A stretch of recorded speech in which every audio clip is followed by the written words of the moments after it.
Hello, everyone. Welcome to our English Learning Podcast. I'm David. And I'm Emily. Today, we're going to talk about how to use the verb to be. This is an essential verb in English. Ready, David? Absolutely, Emily. Let's start. What exactly is the verb to be? The verb to be is one of the most common verbs in English.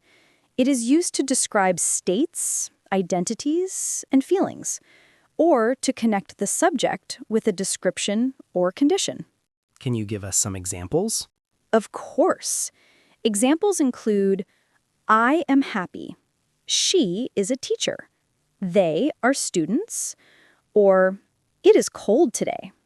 I see. So, to be is used for describing things and people. How do we conjugate to be in the present tense? Good question. In the present tense, the forms are I am, you are, he, she, it is, we, you, they are. And how do we use these forms in sentences? For example, I am tired. You are my friend. He is at school. We are happy. They are from Spain. That's helpful. Are there any rules for choosing which form to use? Yes. Use am when your subject is I. Use are for you, we, they, and use is for he, she, it. What about negative sentences? How do we make those? To make negatives, we add not after the verb. For example, I am not hungry.